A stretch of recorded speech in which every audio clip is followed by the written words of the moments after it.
Okay, તમે આ repeat કરી શકો મારી સાથે. ઓમ અજ્ઞાનતિમિરાન્ધસ્ય જ્ઞાનાંજનશલાકયા ચક્ષુરુન્મિલિतं येन તસ્मै શ્રી ગુરવે નમઃ.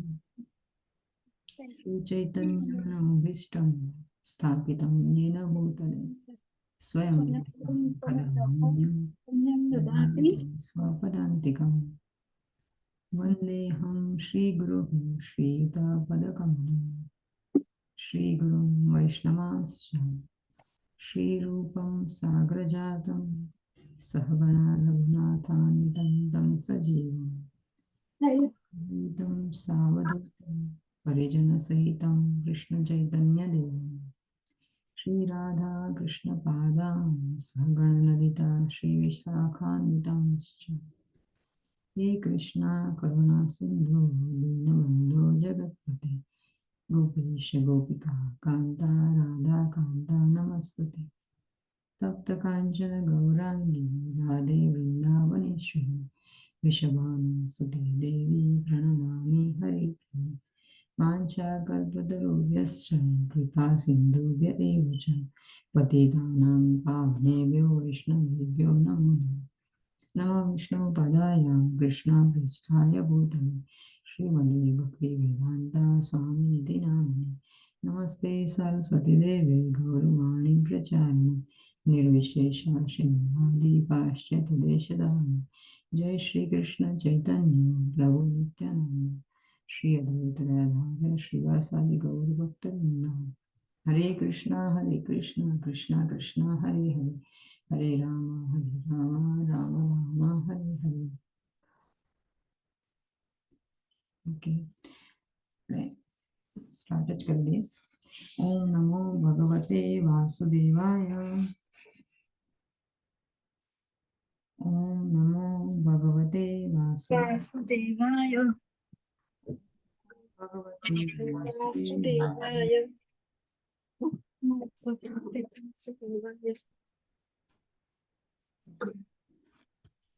આજે બહુ ઓછા જણા છે, આપણે લોકો 3 જણા છે, એટલે વર્ષ કરીશું અને પછી બંધ કરી દઈશું. ઓકે, હા, તો આપણે ગયા વખતે અહીંયા સુધી કર્યું હતું. ભીખ માંગીને હું જીવીશ એ કદાચ કર્યું છે, થઈ ગયું છે. ઓકે, અને પછીનો 6 નંબરનો વર્ષ છે, શ્લોક છે, જોઈએ. તમારી પાસે બુક છે તૃપ્તિ માતાજી? હા છે મારી પાસે બુક. તમે રિપીટ કરજો. એક મિનિટ, જ્યાં લઈ આવે ત્યાંથી બુક. કિરણબેન, તમે છો તમારી પાસે બુક? ભગવદ ગીતા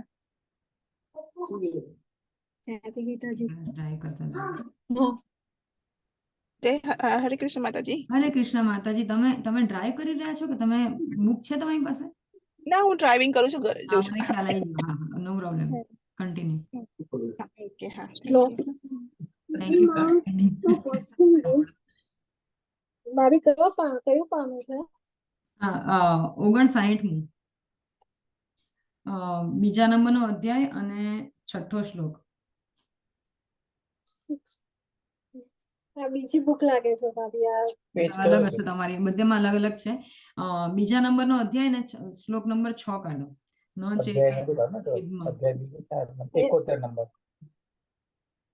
એડિશન જુદી લાગે છે. હા, અલગ હશે એડિશન. આમાં છે ને અધ્યાય 2 શ્લોક નંબર 6 કાઢો. હા, કાઢો. ન ચૈતદ એવું કઈક છે. ન ચૈતદ, યસ. ન ચૈતદ વિદ્મઃ કતરન્નો ગરીયો યદ્વા જયેમ યદિવાનો જયેયુ યાનેવ હત્વા ન જીજીવિષામસ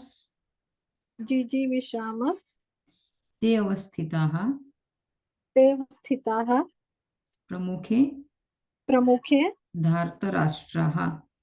धार्तराष्ट्राः ઓકે, આપણે થોડું ગાઈને ટ્રાય કરીશું.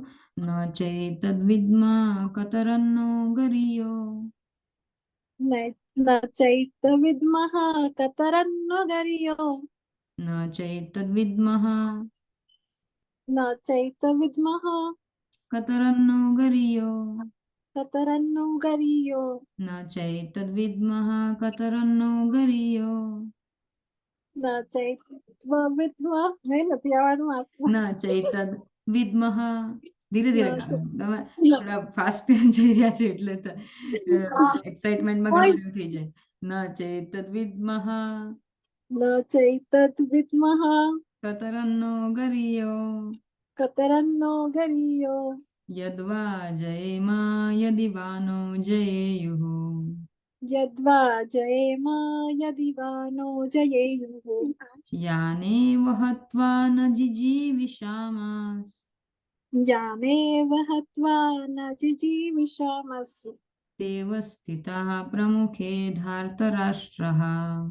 तेव स्थिताः प्रमुखे धार्तराष्ट्राः ન ચેતદ્વિદ્મઃ કતરન્નો ગરિયો. न चैतद्विद्मः कतरन्नो गर्यो યદ્વા જયેમા યદિવાનો જયેયુઃ.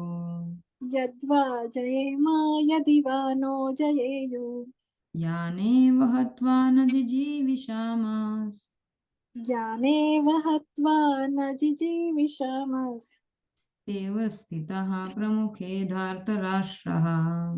एव स्थिताः प्रमुखे धार्तराष्ट्राः ઓકે, તમે બોલો અને હું રિપીટ કરીશ. हाय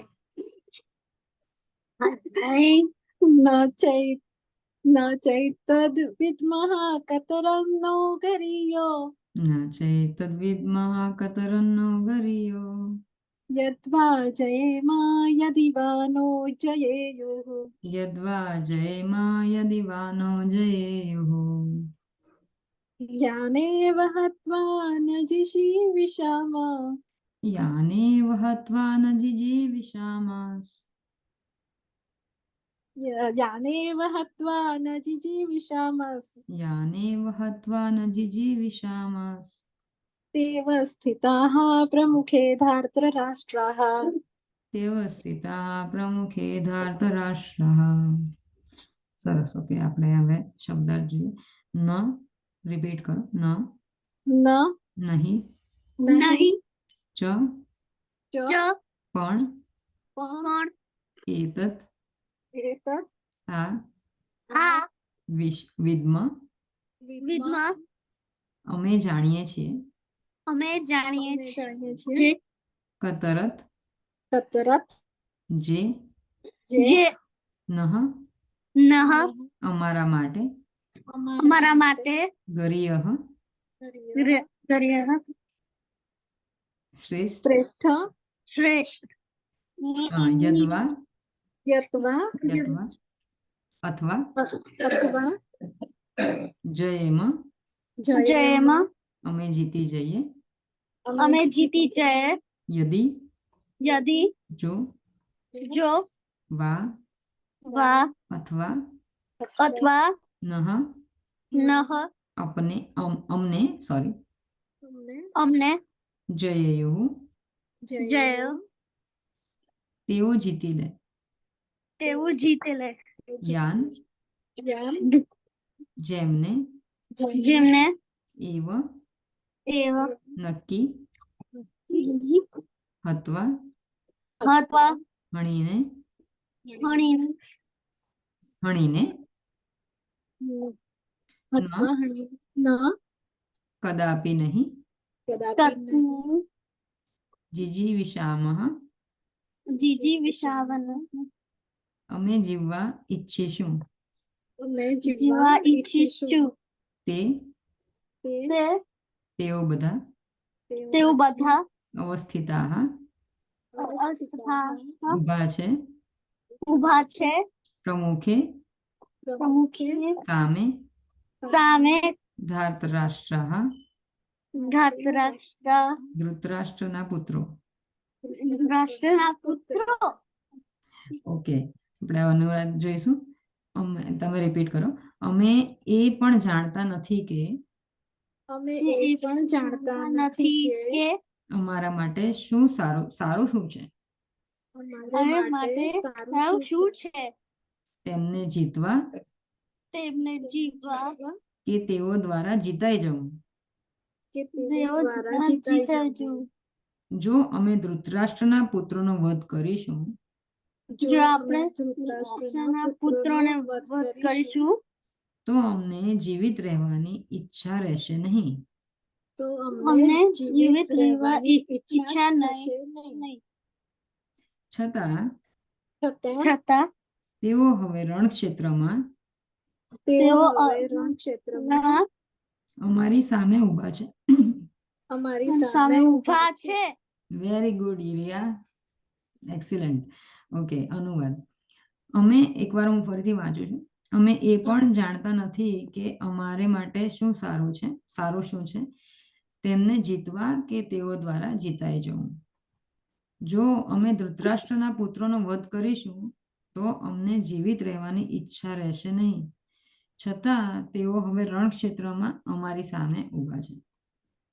ઓકે, તો અહીંયા કહે છે કે હવે અર્જુન થોડો અસમંજસમાં છે ને, એટલે ગયા વખતે આપણે જોયું હતું કે અર્જુને કીધું કે જો ભીષ્મ અને દ્રોણ જેવા આવા પૂજનીય જે મારા પિતામહ છે ને એક જે મારા શિક્ષક જે છે, બાણ વિદ્યા શીખવાડવાવાળા, ધનુષ વિદ્યા શીખવાડવાળા ગુરુ જે છે, એ લોકો મારા ઉપર આક્રમણ કરે તો પણ હું વળતું આક્રમણ કરીશ નહીં એ લોકો ઉપર. ભલે એ લોકો મારા ઉપર આક્રમણ કરીને મને હણી નાખે. અને પછી બીજા એના પછીનામાં જોયું હતું કે આવા પુરુષોને હણીને, આવા મહાપુરુષોને હણીને જીવા કરતા ભીખ માંગીને જીવવું સારું. બરાબર. અને ભલે બધા ગુરુજનો હોય ભલે એ લોકોના મન ચોખ્ખા ના હોય, ભલે એ લોકો આજુબાજુની ઈચ્છા રાખતા હોય, પણ મારા માટે ગુરુ છે અને એનો જો વધ થશે તો અમારી દરેક વસ્તુ રક્ત રંજિત થશે. એટલે જે પણ, ધારો કે હું રાજ્ય ભોગવીશ હવે ગુરુના ને મારીને ને હું સિંહાસન ઉપર બેસી જઈશ તો એનો શું અર્થ છે. એટલે આ બધું અર્જુન કહી રહ્યો છે. અને પછી આ ત્રીજું રીઝન આપે છે. શું આપે છે? કે તેમને જીતવા કે તેઓ દ્વારા જીતાઈ જવું. જો અમે ધૃતરાષ્ટ્રના પુત્રનો વધ કરી નાખશું તો અમને જીવિત રહેવાની ઈચ્છા રહેશે નહીં. છતાં હવે રણક્ષેત્રમાં અમારી સામે. હવે ધૃતરાષ્ટ્રના પુત્રોની વાત કરી. પહેલા અર્જુને પોતાના ગુરુને, પોતાના દાદાની વાત કરી. હવે ધૃતરાષ્ટ્રના પુત્ર એટલે કે દુર્યોધન એવો માણસ હતો કે બધી જાતના કુકર્મો એને કર્યા હતા. બરાબર. એટલે કે એક આતંકવાદી, આપણે પહેલા અધ્યાયમાં જોયું કે એક આતંકવાદી જેટલું એને ઉપમા આપી શકાય એટલું ખરાબ કામ એને કર્યા હતા. બરાબર. તો ભગવદ્ ગીતા પ્રમાણે, ભગવાન પ્રમાણે આવા જે આતંકવાદીઓ હોય એને ત્યાં મારી નાખવા બહુ યોગ્ય છે. એમાં કશું ખોટું છે નહીં. તો આતંકવાદીઓ કયા જાતના હોઈ શકે? આપણે ગયા વખતે પહેલા અધ્યાયમાં જોયું હતું કે જે કોઈનું ઘરફોડ કરતા હોય, બરાબર, કોઈને ઝેર આપવાની ટ્રાય કરે, કોઈની પત્નીને ઉઠાઈ જવાની ટ્રાય કરે, બરાબર, કોઈની સંપત્તિને લૂંટી જવાની ટ્રાય કરે અને કોઈના ઘરને બાળી નાખવાની ટ્રાય કરે. આ બધી જ વસ્તુઓ દુર્યોધને કરી હતી. ભીમને મારી નાખવાની ટ્રાય કરી હતી. પાંડવોના ઘરને, એટલે લાક્ષાગૃહમાં જીવતા બાળી નાખવાની ટ્રાય કરી હતી. એના પત્ની સાથે દુર્વ્યવહાર કર્યા હતા. બરાબર. એટલે આ બધી જ વસ્તુઓ દુર્યોધનમાં હતી. એટલે એક પરફેક્ટ આતંકવાદીનું ઉપમા આપી શકાય એટલો બધો ખરાબ હતો દુરાચારી. તો એવા માણસને તો મારી જ નાખવા જોઈએ. બરાબર. તો પણ અર્જુન જે છે એટલો બધો દયાળુ છે. એક ભક્તની દયા, કહેવાય ને વૈષ્ણવજન તો તેને પીડ ભરાયા, કઈ પીડ ભરાઈ નથી આમાં, પણ વૈષ્ણવ છે એટલે દરેક જીવ પ્રત્યે ઉત્તમ અધિકારી કહેવાય આને, કે દરેક જીવ પ્રત્યે, મારો દુશ્મન હોય કે મારો દોસ્ત હોય, એના પ્રત્યે લાગણી રાખે, એને કહેવાય વૈષ્ણવ. બરાબર. તો એ વૈષ્ણવની પરફેક્ટ વ્યાખ્યા અર્જુનમાં ફિટ થાય છે. તો આપણે પહેલા અધ્યાયમાં જોયું હતું કે પ્રભુપાદ કહે છે, એક શ્રીમદ ભાગવતમનો એક શ્લોક આપીને કહે છે કે યસ્યસ્તિ ભક્તિર ભગવતી અકિંચના સર્વે ગુણે તત્ર સમાસતે સુર હરાવ ભક્ત કુતો મહદગુણા મનોરથે નાસતે ધાવતો. તો આ જે અર્જુન છે એની એક વ્યાખ્યા છે એ પરફેક્ટ ભક્ત તરીકેની છે કે કહેવાય કે શું કહેવાય, યશ્યસ્થી ભક્તિ ભગવતી, જેની જે અકિંચન ભક્તિ છે, સ્પોટલેસ ડિવોશનલ સર્વિસ, જેનામાં અકિંચન કોઈ ત્રુટિ વગરની એકદમ પ્યોર ભગવાનને સેવા કરવાની જ ખાલી ઈચ્છા છે, બરાબર. એનામાં આ બધા સર્વે ગુણે તત્ર સમાસતે સુરા, જે દેવતાઓના જે ગુણો છે એ બધા જ એ ભક્તમાં આવીને બેઠા હોય છે, બરાબર. પણ એની પર્યાયમાં જે માણસ અભક્ત છે તો એનામાં કેવા ગુણો હોય? મનોરથે નાસતો ધાવતો ભાઈ, એના માઇન્ડ પ્રમાણે એ વિચરણ કરે છે, અહીંયાથી અહીંયા જાય, અહીંયાથી અહીંયા જાય. તો એકવાર હમણાં પ્રભુપાદનું લેક્ચર સાંભળતી હતી, તો એમાં પ્રભુપાદ કહે છે કે સવાર પડે અને કે કાર આમથી આમ દોડે, આમથી આમ દોડે.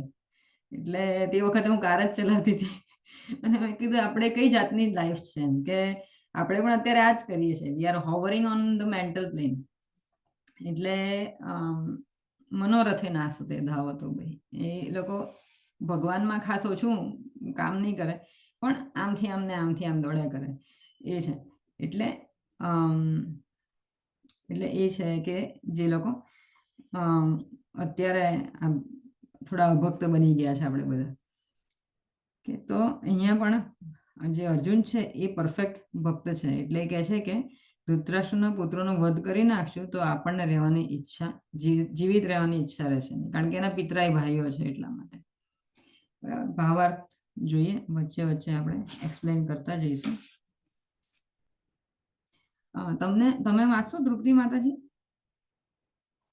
હા, એક મિનિટ. હા. આજે રિયાને નથી ટ્યુશન? ના, એને બંધ કરાવી નાખ્યા. હવે તમને કીધું ને, હું આ નથી જવું કીધું છે, તો હવે ઘરે જ છે. ક્યારે બીજા કોઈ દિવસે જાય છે? ના, બંધ જ કરાવી નાખ્યા. હવે મારે તમારી સાથે વાત જ કરવી છે કે મને તમે ગાઈડ કરો એને ક્યાં મૂકું. તો મને નહીં, પછી કોઈ વાર ફોન કરીશું. હા, નો પ્રોબ્લેમ.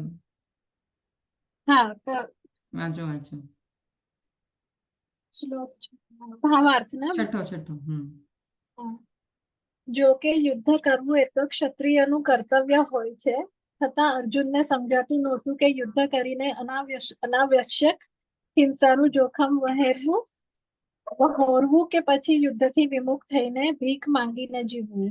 જો તે શત્રુ ઉપર વિજય પ્રાપ્ત ન કરે તો તેના માટે આ જીવિકાનું એકમાત્ર સાધન ભિક્ષા જ હોવાની. વળી વિજય પણ નિશ્ચિત ન હતો, કારણ કે કોઈ પણ પક્ષ વિજયી થઈ શકે. જો તેઓ વિજયી પણ થઈ જાય, કારણ કે તેમનો પક્ષ ન્યાય માર્ગે હતો, અને જો ધૃતરાષ્ટ્રના પુત્રો યુદ્ધમાં મૃત્યુ પામે તો તેમના વિના જીવવું મુશ્કેલ બને. એવી પરિસ્થિતિમાં તે તેમનો બીજા પ્રકારનો પરાભવ ગણાય. અર્જુન દ્વારા વ્યક્ત થયેલા આ વિચારો ચોક્કસપણે પુરવાર કરે છે કે તે ભગવાનનો મહાન ભક્ત તો હતો જ, પરંતુ સાથે સાથે તે અત્યંત પ્રબુદ્ધ તથા પોતાના મન તથા ઇન્દ્રિયોને સંપૂર્ણ નિયંત્રણમાં રાખનારો પણ હતો. રાજવી પરિવારમાં જન્મેલો હોવા છતાં ભિક્ષા દ્વારા જીવિત રહેવાની ઈચ્છા એ તેની વિરક્તિનું વધુ એક લક્ષણ છે.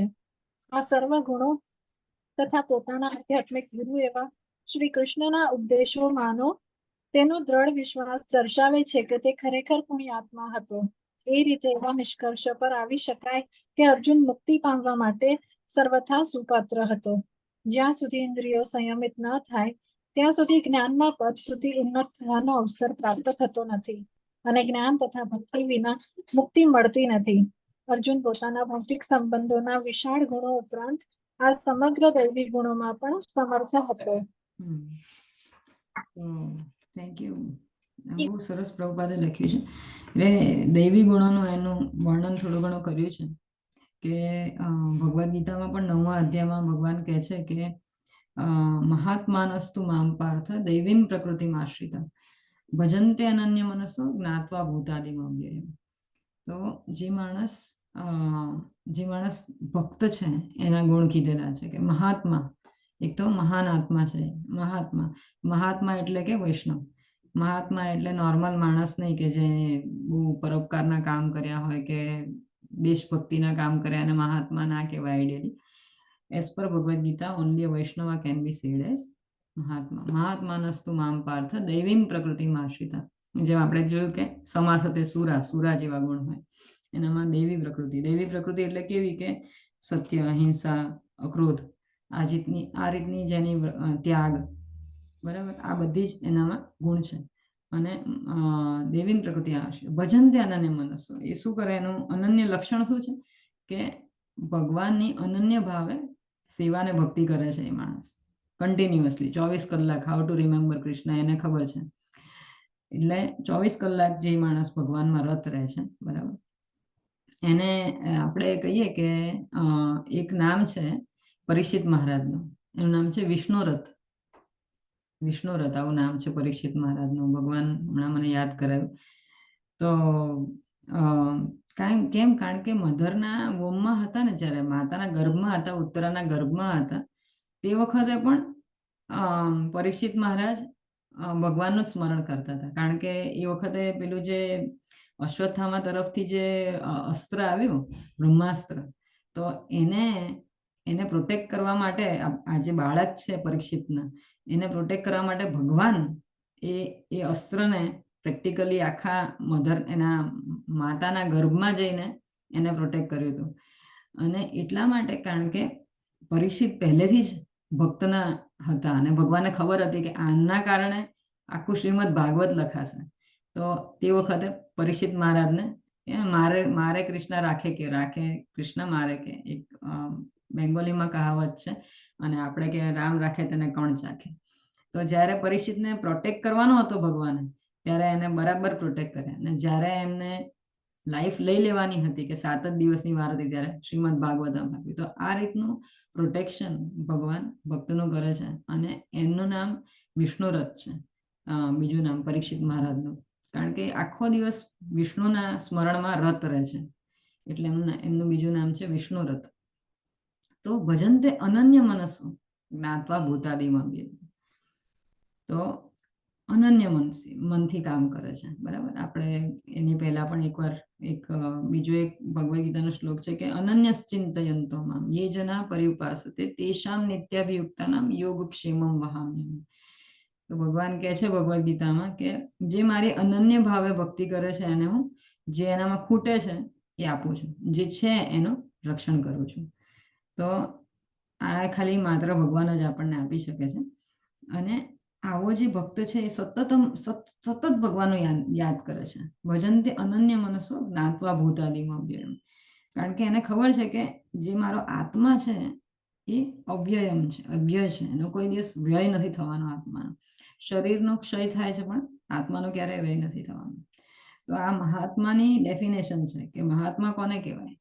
ભગવદ ગીતામાં ભગવાન સમજાવે છે કે મહાત્મા કોને કહેવાય. તો જે અર્જુન છે એને આ રીતનું એનામાં દૈવી પ્રકૃતિ છે, બરાબર.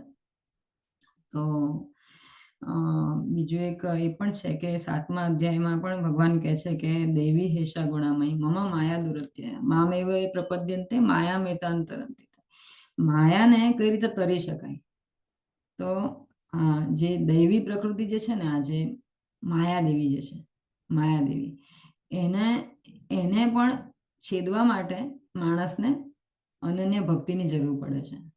તો ઘણા લોકો કે બધા બહુ ડૂબી ગયા છે આપ લોકો. આ એક જાતનું છે ને, એક કહેવાય ને કે વર્લપુલ જેવું છે, જેની અંદર આપણે જતા જ ખૂંપતા જ જઈએ છીએ માયાની અંદર. તો ભગવાન એનું સોલ્યુશન આપે છે ભગવદ ગીતામાં કે કઈ રીતે આમાંથી બહાર નીકળી શકાય. મામ એવ હિ પ્રપદ્યન્તે માયા મેતાંતરંતિ. મમ માયા દુરત્યાય, પેલા કહે છે મારી માયા છે બહુ દુરત્યાય છે. અત્યારે જોઈએ છે કે અર્જુન પણ આખા અસમંજસમાં પડી ગયા છે. એટલે ભગવાનની માયા બહુ જ છેદવી, બહુ અઘરી છે. પણ મામ એનું એક જ સોલ્યુશન છે, જે મારી શરણમાં આવે છે, કમ્પ્લીટ શરણાગતિ જે લઈ લે છે, એ માયા મેતાંતરંતિ. તો એ માયાને છેદીને બહાર નીકળી જઈ શકે છે. તો અહીંયા એ પણ લખ્યું છે કે અર્જુન જે છે એનામાં જે વૈરાગ્ય જે છે, બરાબર, તો એ અનન્ય વૈરાગ્ય છે. તો એ કેમ આવ્યું એ વૈરાગ્ય? કારણ કે અનન્ય ભાવે ભગવાનની શરણાગતિ એને સ્વીકારી લીધી છે ત્યારે. તો મામ એવ એ પ્રપદ્યન્તે, પૂરેપૂરો આખી શરણાગતિ સ્વીકારી લીધી છે. પ્રપદ્યંતે એટલે કે શરણાગતિ. મારી પોતાની શરણમાં આવે છે ભગવાન કહે છે, એ માણસ માયાને તરી શકે છે. તો એણે આખી શરણાગતિ સ્વીકારી લીધી છે. એટલા માટે એનો સ્વભાવ જે છે એ વૈરાગી જેવો છે. તો જ્યારે આપણે ભક્તિ કરીએ છીએ અને જો અનન્ય ભાવે ભક્તિ થઈ જાય છે તો આપણામાં બે ક્વોલિટી આવે છે. એક તો આવે છે જ્ઞાન, પરમ તત્વનું, કૃષ્ણનું જ્ઞાન. આ બધું મટીરિયલ જ્ઞાન નહીં, આપણે ગણિત શીખીએ, ભાષા શીખીએ એ બધું નહીં, પણ કે પછી વિજ્ઞાન શીખીએ, પણ Krishna consciousness, science of Krishna, બરાબર, કૃષ્ણનું વિજ્ઞાન, આત્માનું તત્વ, આત્માનું વિજ્ઞાન. આ જ્ઞાન એ પરમ જ્ઞાન છે. એની જ્ઞાનની ખબર પડે છે, જ્ઞાનની પ્રાપ્તિ થાય છે. અને બીજું છે વૈરાગ્ય. આ બે વસ્તુઓ સચોટપણે આવે છે. જે માણસ ભક્તિમાં ડૂબી જાય છે એનામાં જ્ઞાન અને વૈરાગ્ય, આ બે વસ્તુઓ પરફેક્ટ એટલે આવે જ છે, બરાબર, એ વસ્તુ. એટલે અહીંયા કીધું છે કે અર્જુનમાં કમ્પ્લીટ વૈરાગ્ય આવી ગયું છે આ બધી વસ્તુઓથી. અને જેની ઇન્દ્રિયો કંટ્રોલમાં નથી આવતી એને એમ થાય છે કે પેલું લઈ લો, આ લઈ લો, રાજ્યનું સુખ ભોગવું, સ્ત્રી સંગ કરવા, બરાબર, તો અથવા તો મુક્તિની ઈચ્છા રાખે, બરાબર. ઇવન મુક્તિની ઈચ્છા પણ એક મટીરિયલ ડિઝાયર જ છે. એ પણ કે ચૈતન્ય મહાપ્રભુ કહે છે કે ભુક્તિ મુક્તિ સિદ્ધિ કામી સકલે અશાંત, કૃષ્ણ ભક્ત નિષ્કામ અત એવ શાંત. તો જે ભુક્તિ એટલે કે જે ભોગવાની આશા રાખે છે, બરાબર, કે સરસ મજાનું જમવાનું. પછી ચૈતન્ય મહાપ્રભુ એમ કે છે કે ભાલો ના ખાય બે અરી ભાલો ના પહેરે બે. બહુ વધારે પડતું ઓપ્યુલન્ટ ખાવું એ પણ એક આપણું ઇન્દ્રિયોને કંટ્રોલમાં નથી રાખી શકતા એ કહેવાય. પ્રસાદ ખાય પણ ઘણા લોકો પ્રસાદ ગળે સુધી, ઉપર સુધી, અહીંયા સુધી ખાતા હોય છે. તો એ પણ એક જાતનું આપણું કંટ્રોલ નથી, કારણ કે આપણી ઇન્દ્રિયો ઉપર, એટલા માટે આપણે એટલું બધું ખાઈ જઈએ છીએ. તો એ જે વધારે પડતું રાજસિક ખાવાનું ખાવું, વધારે પડતું તીખું તળેલું, વધારે પડતું ચટપટું, બરાબર, એ બધું જેને ખાવાની ઈચ્છા હોય છે તો ચૈતન્ય મહાપ્રભુ કહે છે કે બહુ વધારે પડતું ઓપ્યુલન્ટ, જે બહુ જ રાજસિક જમવાનું એ ના જમવું જોઈએ. અને બહુ જ વધારે ઠાઠ માઠમાં રહેવાના ઈચ્છા હોય. ઘણા લોકોને એક ડ્રેસ પહેરે, બીજી વાર પહેરે નહીં, બરાબર. તો એ જે વધારે પડતું સાદાઈ, ટૂંકમાં સાદાઈ રાખવી જોઈએ માણસે. સાદું જીવન, ઉચ્ચ વિચાર. તો એ છે. અને એટલે જ્ઞાન ને વૈરાગ્ય, બરાબર. અને એકચ્યુઅલી બીજું કંઈક કહી હતી, એમાંથી આ પોઈન્ટ ઉપર પહોંચી ગઈ. ઓકે, તો ઇન્દ્રિય, હા, એટલે ભુક્તિ મુક્તિ અને સિદ્ધિ. હા, તો ભુક્તિ એટલે કે બહુ વધારે પડતું ભોગવાની ઈચ્છા, ભોગવાંછા કરે. અને જ્યારે આપણે ભોગવાની બહુ ઈચ્છા રાખીએ છીએ ને તે વખતે માયા જે છે, માયાદેવી, એ ઝાપટિયા ધરે. એ આપણને બરાબરની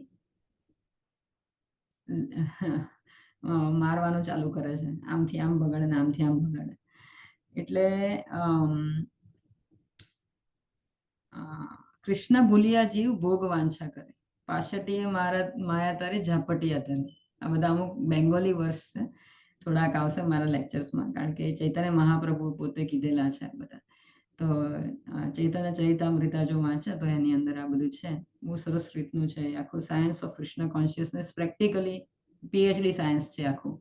એટલે આપણામાં કહેવાય કે ભાગવદ ગીતા જે છે એ અત્યારે પહેલા આપણે ખાલી થિયરી વાંચી રહ્યા છે.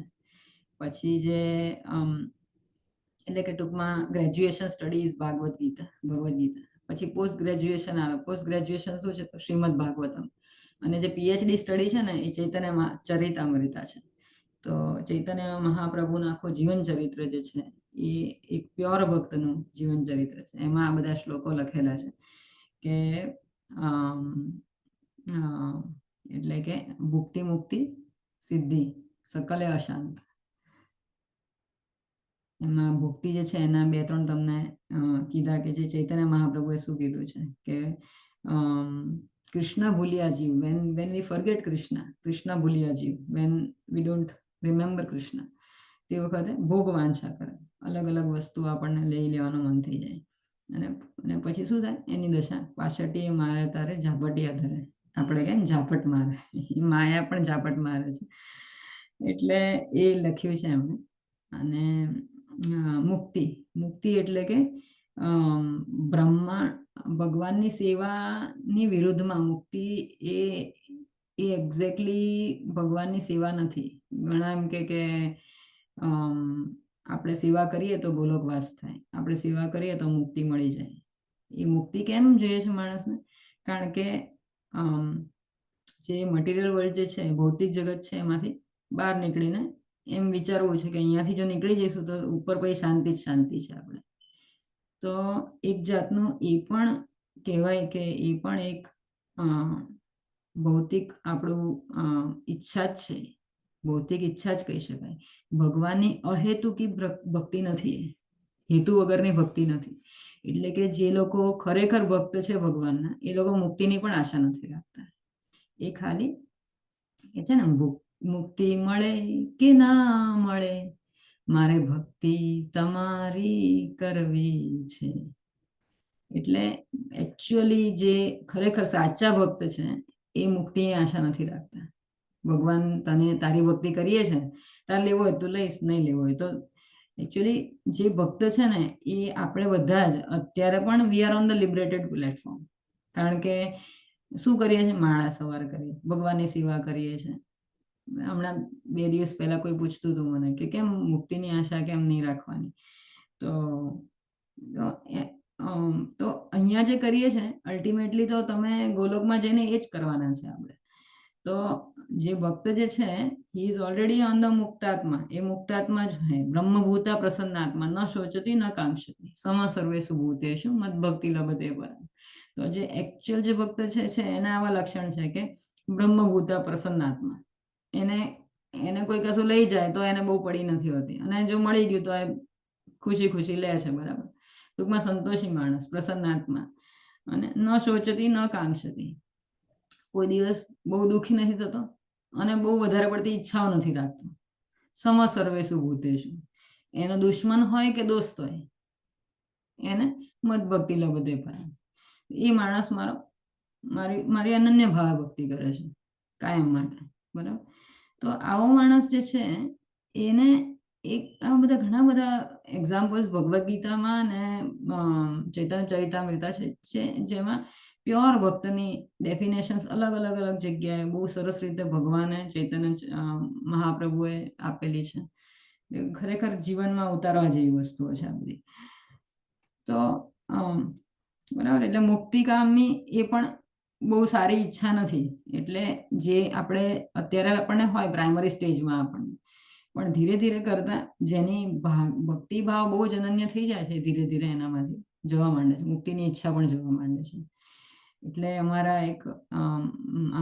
મારા ગુરુ છે ભક્તિ વિનોદ સ્વામી, જે પ્રભુપાદના ગુરુના પપ્પા હતા, પિતાશ્રી હતા એમના. તો એ કહે છે કે ચક્ષુદાન દિલો જે જન્મે જન્મે પ્રભુ છે.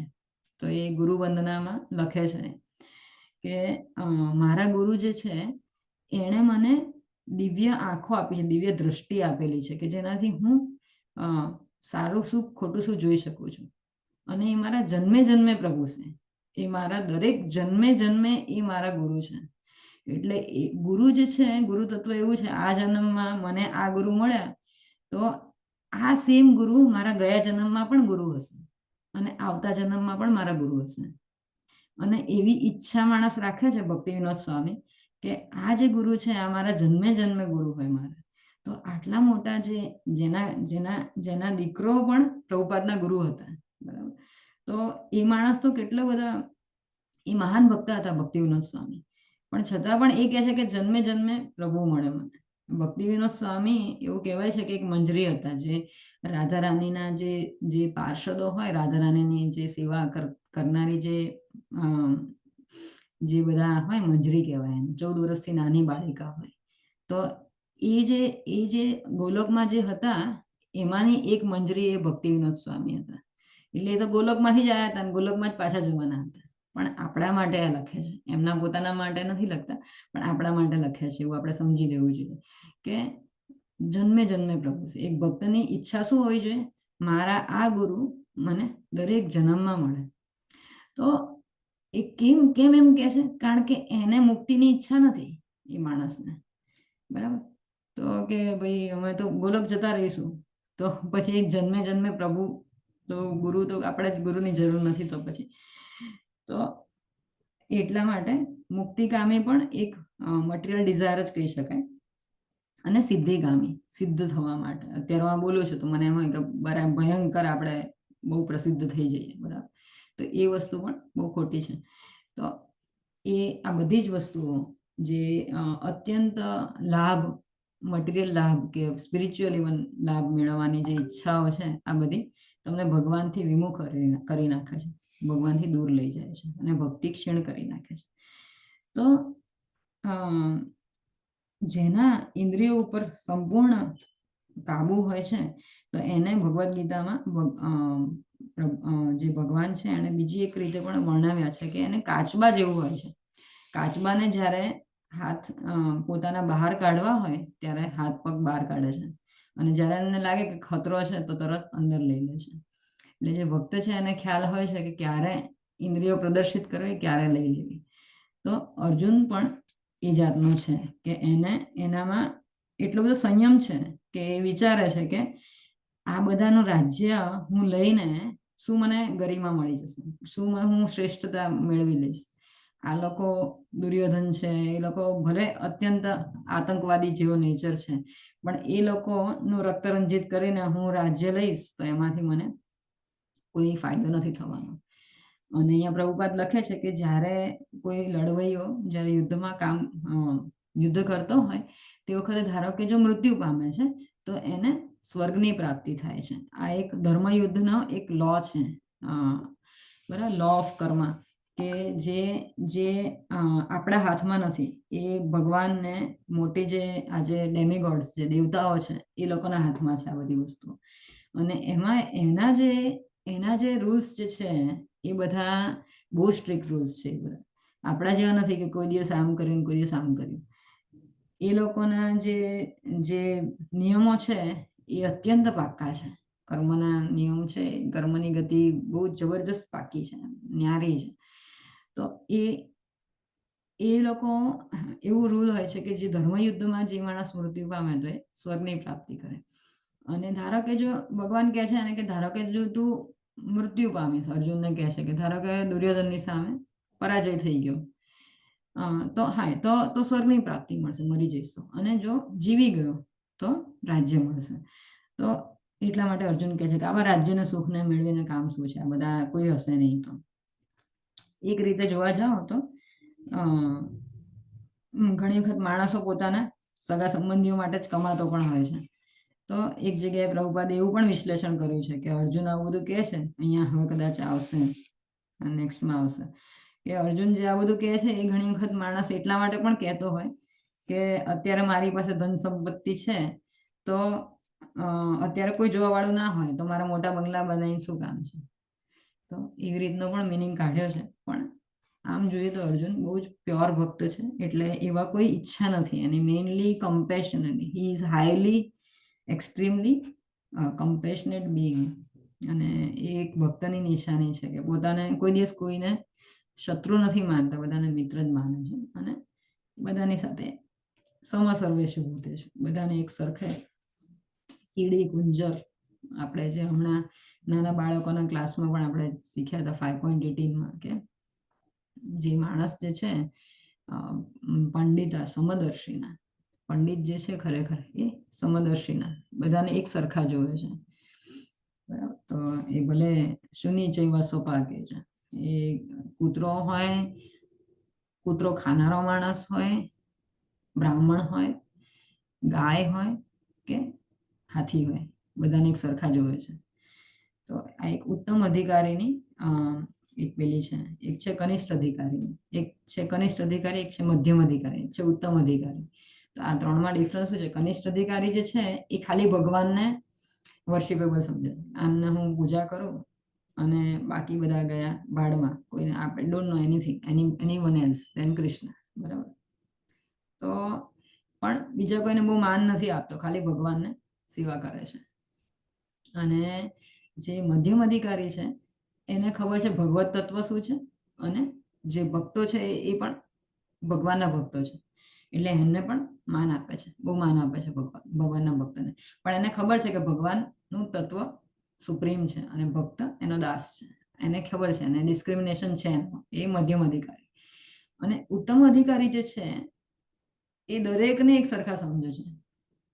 એ ભગવાનને તો પરમ તત્વ સમજે જ છે, પણ બાકી ભક્ત છે, કીડી છે, હાથી છે કે ડોગ ખાનારો છે, ગાય ખાનારો, આ બધાને એક સરખા સમજે છે. તો એ છે ઉત્તમ અધિકારી. તો આવી રીતના અલગ અલગ ભક્તોના કેટેગરીઝ છે, અલગ અલગ. તો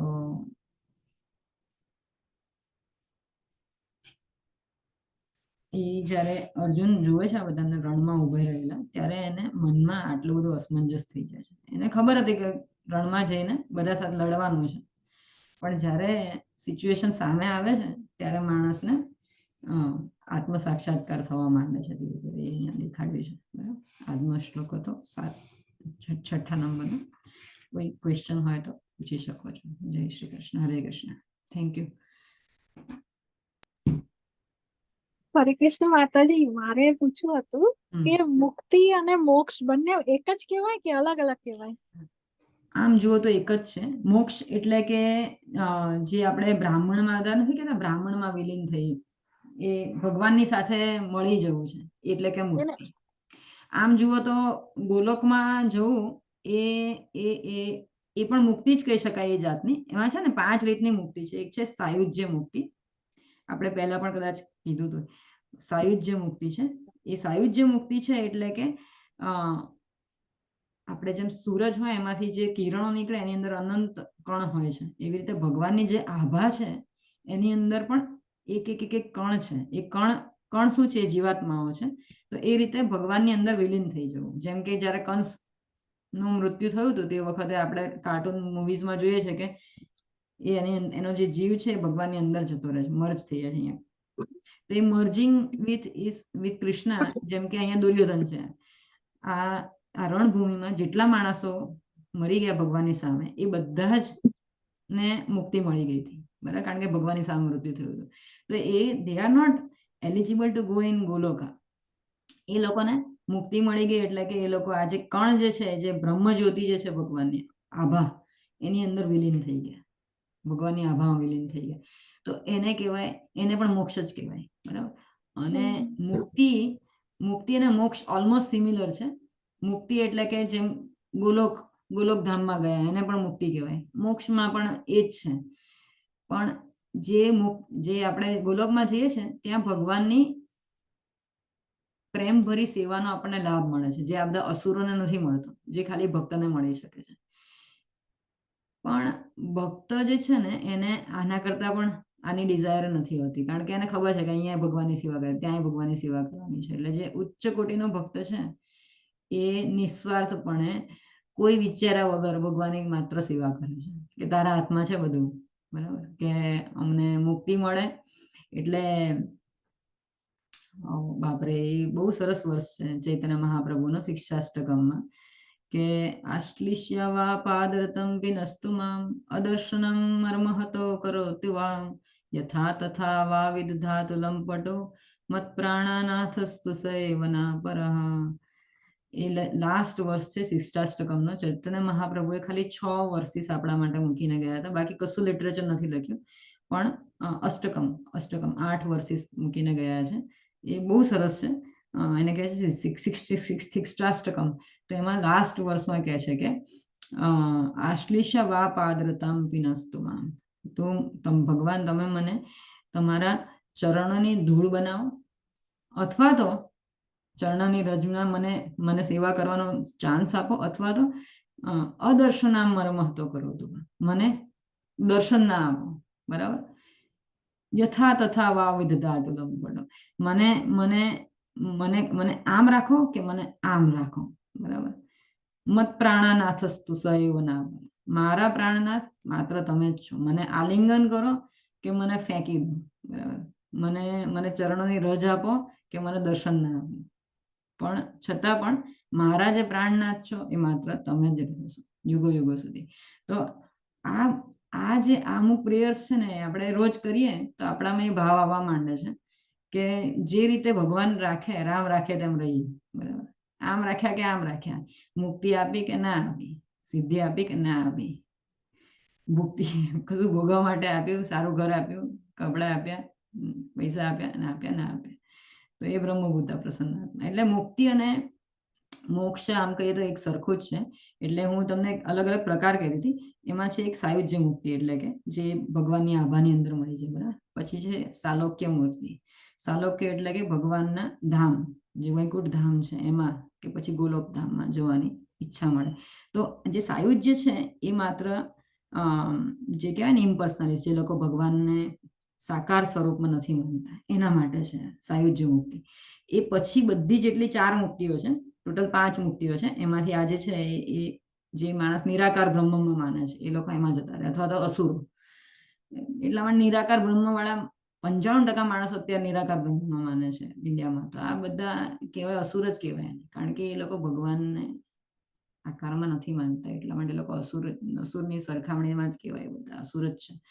એ બધા એમાં જાય. બરાબર, એને કહેવાય સાયુજ્ય મૂર્તિ. પછી કહેવાય સાલોક્ય મૂર્તિ, તો જે ભગવાનના ધામ એમાં જઈ શકે, ધામમાં જઈને ભગવાનની સેવા કરી શકે, સાલોક્ય મુક્તિ. બરાબર, પછી સામીપ્ય મુક્તિ, ભગવાનની સાનિધ્યમાં રહી શકે, સામીપ્ય. બરાબર, એને એસોસિએટ્સ. પછી સાનિધ્ય શાષ્ટી.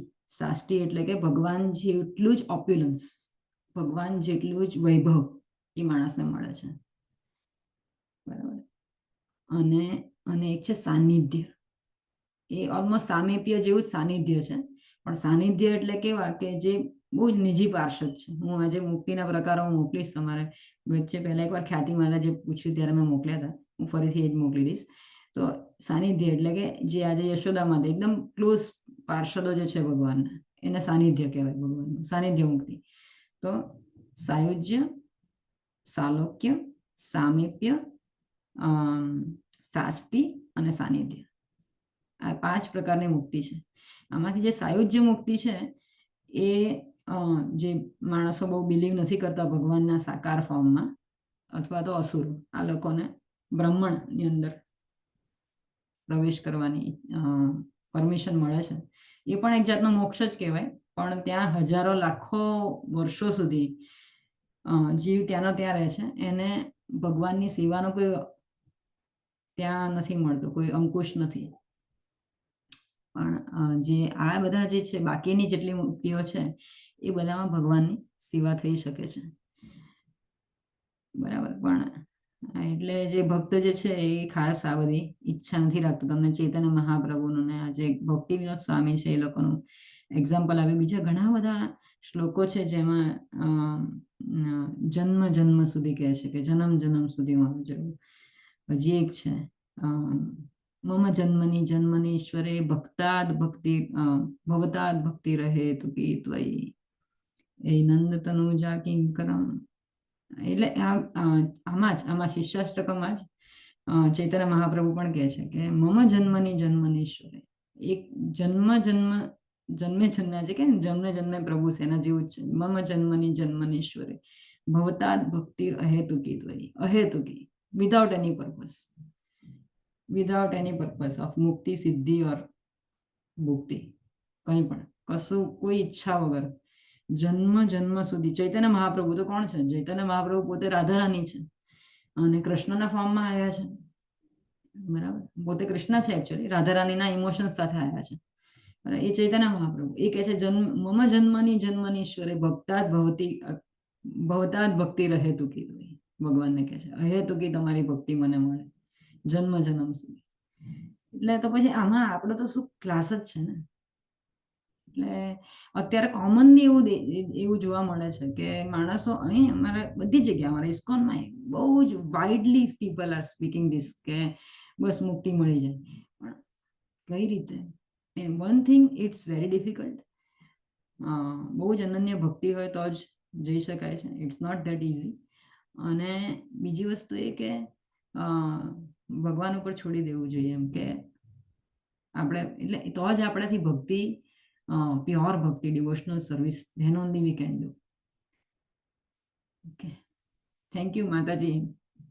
કદાચ ખબર નહીં, મેં થોડો ડાયવર્ટ કરી દો તમારો ક્વેશ્ચન, પણ મને થયું કે આ બધું આપણે ઇન્ક્લુડ કરીએ ક્લાસમાં. ના ના, તમે બરાબર કીધું, પણ એટલે આપણે ભગવાન પાસે ભક્તિ માંગવાની, એટલે એમ નહીં કહેવાનું ને કે મુક્તિ જોઈએ છે કે મોક્ષ જોઈએ છે, એવું નહીં કહેવાનું. Yes yes yes, for sure. એ આપણું ગીત છે ને, મુક્તિ મળે કે ના મળે, મારે ભક્તિ તમારી કરવી છે. બહુ સરસ છે. એ ગીત બહુ ગમે છે મને. મારો કંઠ મધુરો ન હોય ભલે, મારે શું છે કઈક છે, એક્ઝેક્ટલી મને યાદ નથી. બહુ સરસ છે. મારે તમારા ભજન ગાવા છે અને અલગ અલગ વસ્તુ કે છે. Different examples. બ્યુટીફુલ ગીત છે. મને તો નથી ખબર, મેં તમારી પાસેથી સાંભળ્યું, મને ગમ્યું. બહુ સરસ ગીત છે, હું મોકલીશ. હા, એટલે મને એમ હતું કે આપણે એમ કે ને કે મુક્તિ માંગવાની ભગવાન પાસે, કે મોક્ષ આપી દો અમને હું કહું તમારી છું પાસે. ને, બહુ નોર્મલ વસ્તુ છે આ. કોમનલી પીપલ આર સેઇંગ, પણ આ વસ્તુ કૃષ્ણ ડઝન્ટ એક્સપેક્ટ ફ્રોમ અસ. અત્યારે એવું છે કે આપણા મા બાપ છે, તો મા બાપને આપણે કહીએ કે, આમ વિચારીએ કે ભાઈ તમારો વાલો છોકરો બનીને રહું, તમારો વાલો છોકરો બની, દેટ ઇઝ ગુડ થિંગ. મા બાપને ગમે, પણ એના કરતા પણ વધારે શું ગમે કે ખરેખર વાલો છોકરો બનીને રહીએ, બરાબર છે, પણ એ વાલા છોકરાએ કામ તો કરવું પડે ને પહેલા. તો એ ભાવથી નથી કરતા, આપણે વિચારતા નથી. ખ્યાલ આવે છે હું શું કહું છું? એક અત્યારે મને એમ હોય કે મારા મમ્મીની બહુ પ્યારી બનીને રહું, પણ એ જે કહે છે હું નથી કરતી.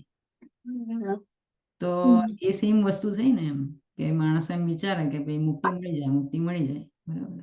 અને કોઈ કોઈ માણસ મૃત્યુ પામ્યો એના માટે આપણે વિચારે કે ભાઈ ગોલોકવાસ થયા, એ વસ્તુ બરાબર છે, that is a good thing, very nice. પણ આપણા પોતાના માટે એવું વિચારવું કે ભાઈ અમને આ કરીશું તો મુક્તિ મળી જશે, મુક્તિના માર્ગ માટે. પણ actually from the beginning we have to start like that only, કે how to achieve Krishna prema, that is our goal, that is our goal for sure, that is our goal, how to achieve Krishna prema is our goal. But that doesn't mean કે આપણે Dzire કરવું કે ભાઈ ભગવાન લઈ જાય. Even મારા મનમાં શું ડિઝાયર છે મને નથી ખબર, બરાબર. વી નેવર નો અવર માઇન્ડ ઇવન. પણ આવું કહેવાય છે કે ભાઈ તમારી અહેતુકી અપ્રતિહતા યયાત્મા સુપ્રસિદ્ધ્યતિ સવે પુંસા પરો ધર્મો યથો ભક્તિ અધોક્ષજે અહેતુકી અપ્રતિહતા યયાત્મા સુપ્રસિદ્ધ્યતિ. ભાગવતમનો શ્લોક છે. તો એમાં કહે છે કે સવે પુંસા પરો ધર્મો, દરેક માણસનો એક પરોધર્મો, સૌથી બેસ્ટ રિલિજન શું છે? પરોધર્મો. યતો ભક્તિ અધોક્ષ છે, અધોક્ષ છે, જે આપણા ઇન્દ્રિયો અધોક્ષ છે, એટલે કે જે ઇન્દ્રિયોના આપણા સ્વામી છે, બરાબર. અધોક્ષ છે, જેને ઇન્દ્રિયોથી સમજી નથી શકાતા, એને અધોક્ષજા કહેવાય. એટલે કે ભગવાન કૃષ્ણ. આપણે ઇન્દ્રિયોથી એમને નથી સમજી શકાતા ભગવાનને. યતો ભક્તિ અધોક્ષ છે, અહેતુકી અપ્રતિહતા, જેની કોઈ હેતુ વગરની, અને અપ્રતિહતા, અનફ્લિન્ચિંગ, અનસ્ટોપેબલ. આજે 16 માળા કરીને કાલે 0 માળા કરી, એની અપ્રતિહતા, અનઇન્ટરપ્ટેડ. રોજ એક સરખી સેવા. આજે 10 ફૂલ ચડાયા પણ કાલે એકે ના ચડાયા. મારે ઘણી વાર આવું થાય છે, એટલે કહું છું. તો એવું ના થવું જોઈએ, બરાબર. અહેતુકી અપ્રતિહતા યયાત્મા સુપ્રસિદ્ધ્યતિ. આ માણસ જે આવો આત્મા જે છે એ ભગવાનને બહુ વાલો છે. તો આ રીતે ભક્તિ કરવી જોઈએ. ઇવન ભાગવતમમાં લખ્યું છે અહેતુકી અપ્રતિહતા. કોઈ હેતુ નહીં. કોઈ મટીરિયલ તો ડિઝાયર, દે આર વર્સ ડિઝાયર્સ, પણ સ્પિરિચ્યુઅલ ડિઝાયર છે ના રાખવા જોઈએ. એ વન સ્ટેપ અહેડ. કારણ કે અહીંયા બધા પ્યોર આત્માઓ આવે છે એટલે કહીએ આપણે. બાકી નોર્મલ માણસને કહેવું પડે કે ભાઈ તમે સ્પિરિચ્યુઅલ ગોલ્સ આર ગુડ, પણ સ્પિરિચ્યુઅલ ગોલ્સ ભગવાન તો નથી કહેતા કે સ્પિરિચ્યુઅલ ગોલ્સ પણ રાખો. Complete surrender, 100%. પ્રભુપાદને એમના શિષ્ય કોઈકે પૂછ્યું હતું કે કમ્પ્લીટ સરેન્ડર કઈ રીતે આવે? તો કે it can come immediately, you can have it immediately. એટલે ભગવાનની કૃપા છે, જે કહેવાય ને કે કોઝલેસ મર્સી, ભગવાનની વિધાઉટ કારણ વગરની કોઈ કૃપા, અહેતુકી કૃપા. અને અહેતુકી કૃપા કહેવાય આને, કોઈ હેતુ વગરની કૃપા જેના ઉપર થાય છે એને ભગવાનનો આ પ્રેમ અને અથવા તો ગુરુની કૃપા, આ બંને વસ્તુ અહેતુકી કૃપામાં આવે છે. ભગવાનની કોઝલેસ Mersey that comes by causeless devotional service. આપણી હેતુ વગરની ભક્તિથી ભગવાનની હેતુ વગરની કૃપા આપણા ઉપર આવે છે. એટલે ઘણી વખત માણસ કે આ કામ કર્યું ને આજે એટલે ભગવાનની આ કૃપા મારા ઉપર વરસી, પણ આપણા કામ કરવા ના કરવાથી ભગવાનની કૃપા નથી વરસતી. ભગવાનની કૃપા અહેતુકી છે. જેમ એક બાળક હોય ને, એ જયારે વેચવા નીકળે ચોકલેટ ને બધું, તે વખત જોતો નથી કે આ મારો રિલેટિવ છે, આ મારો, થોડીક ઘણી તો સેવા કરશે, થોડી ઘણી તો ફેવર કરશે. આ ભગવાનને ભક્તો પ્રત્યે બહુ લાગણી છે, એ તો છે ફેવર, પણ જે નોર્મલ ક્રાઉડ છે એમાં જોયા વગર બધાને વહેંચણી કરશે. તો ભગવાનની વહેંચણી પણ એ રીતની છે. તો ઘણી વખત આપણે બહુ બધું, આપણે, મને તો ઘણી વાર થઈ જાય કે ભાઈ પ્રાઇડ લઈ લીધું, એમ ઘણું બધું, એમ આપણે આ કર્યું એટલા માટે ભગવાન આપણને આ આપ્યું. નહીં, એવું નથી. પણ દેટ ઇઝ કૃષ્ણસ કોઝલેસ મર્સી, ભગવાનની અહેતુકી કૃપા. એનાથી જ આપણને આ બધું જ્ઞાન મળે છે કે ભાઈ મુક્તિ માટે ડિઝાયર કરવું કે શું કરવું, ક્યારે શું, કઈ જાતનું વિચારવું, એ બધી ભગવાનની કૃપાથી મળે છે. નથી કૃપા રહેતી તો જતું રહે છે બધું, એવું છે. એટલે સમજવું બહુ અઘરું છે આ બધું જ્ઞાન, બોલવું સહેલું છે. તમે બહુ સારી રીતે સમજાવ્યું, પણ થેન્ક યુ. નહીં, પણ એ છે પ્યોર ભક્તો, સી દે વોન્ટ ટુ. એક સ્ટોરી છે કે જેમાં એક ગુરુએ કંઈક એના શિષ્યને કીધું, બરાબર, એ શિષ્ય બધું ફોલો કરવા માંડ્યો. અને એકવાર બોટમાં બેસીને જવાનું હશે ક્યાંક, અને શું છે કંઈક હતું, તો ગુરુને ડર લાગે છે કે ભાઈ અહીંયા તો અંદર કે બરાબરના મોજાઓ આવી રહ્યા છે, આમાં કઈ રીતે બેસીને જવું. શિષ્ય બેસીને કહે છે કે આવતા રહો ગુરુ. ગુરુ કહે છે કે ભાઈ ડર લાગે છે, તો કહે છે કે તમે તો શીખવાડ્યું છે કે ભાઈ ભગવાનનું કમ્પ્લીટ શરણ લઈ લેવાનું, આપણે લઈ લીધું, બેસી ગયા. એટલે એવું છે, ઘણી વાર માણસ બોલે, મારા જેવા માણસો તો ઘણી વાર ના લીધું હોય, પણ જે શિષ્યો છે ઘણી વાર આખું પરફેક્ટલી લઈ લે છે અને એનું જીવન સફળ થઈ જાય છે. આઈ હોપ તમારા બધાનું જીવન સફળ થાય. અહીંયા જેટલા માણસો બેઠા છે, જેટલા પછી સાંભળશે, તો જે નોલેજ છે આપણે સ્પ્રેડ કરી રહ્યા છે. અને છે રામ નામ કી છે કે લૂંટ શકે તો લૂંટ લો, રામ નામને જેટલું લૂંટી શકાય એટલું લૂંટી લેવું જોઈએ. Thank you so much. Thank you. મારા મોબાઈલથી દર્શન દેખાડ જતી હતી, પણ આ મોબાઈલમાં અત્યારે ઝૂમ નથી ચાલી રહ્યું મારું, અને આમાં બેક કેમેરા નથી. હરે Krishna. Thank you. Hare Krishna. Hare Krishna. Thank you very much. Hare Krishna. Hare Krishna. Hare Krishna. Thank you.